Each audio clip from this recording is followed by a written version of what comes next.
Hello বন্ধুরা, কেমন আছেন? এই তো আপনাদের গ্রামীণ আপু কিন্তু আজকে পাঙ্গাস মাছ রেসিপি নিয়ে হাজির হলো। পাঙ্গাস মাছটা আমি ভালোভাবে পরিষ্কার করে নিয়ে কেটে নিয়েছি। এখন ধুয়ে টুয়ে পরিষ্কার করে নিয়ে ভাজি করব। বাচ্চারা বলতেছে আম্মু আজকে পাঙ্গাস ভাজি খাবো। বাচ্চাদের তো পাঙ্গাস অনেক পছন্দ। ধুয়ে টুয়ে পরিষ্কার করে নিয়ে এই তো মাছগুলোর মধ্যে সব ধরনের মশলা দিয়ে মেখে রেখে দিয়েছি। সেটা আপনাদের মাঝে শেয়ার করা হলো না বন্ধুরা। শুধুমাত্র আজকে হালকা পাতলা একটু ভিডিও আপনাদের মাঝে তুলে ধরা।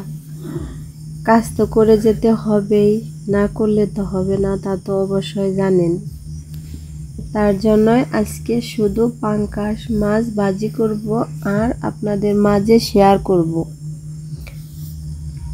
কিভাবে বন্ধুরা পাঙ্গাস মাছ খান আপনারা, সেটা অবশ্যই জানাইন কমেন্টের মাধ্যমে। এক আপু লিখেছে, আপু তুমি যে পাঙ্গাস মাছটা পরিষ্কার করলে ওইটা কি ডোমর পাতা?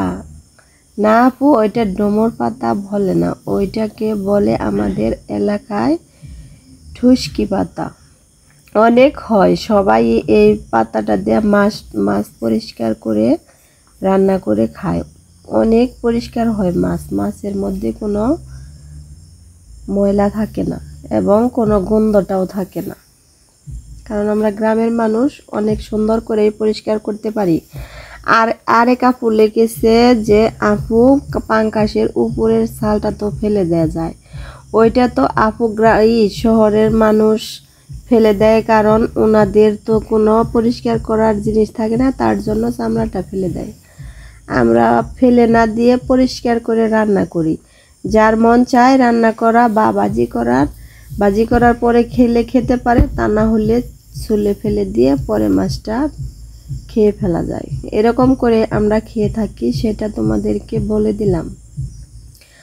আরেক আপু বলেছে, আপু তোমাদের এলাকায় অনেক ছোট ছোট মাছ পাওয়া যায়। জি আপু, আমাদের এলাকায় অনেক ছোট ছোট মাছ পাওয়া যায়। যেহেতু আমরা গ্রামের মানুষ, সব সময় ছোট মাছ খাই। যত ধরনের বড় মাছই থাক না কেন, ছোট মাছ অবশ্যই থাকবে।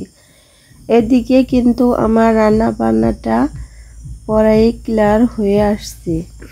পাঙ্গাস ভাজি করলে অবশ্যই 10টা পেঁয়াজ 10টা মরিচ ভাজি করতে হবে।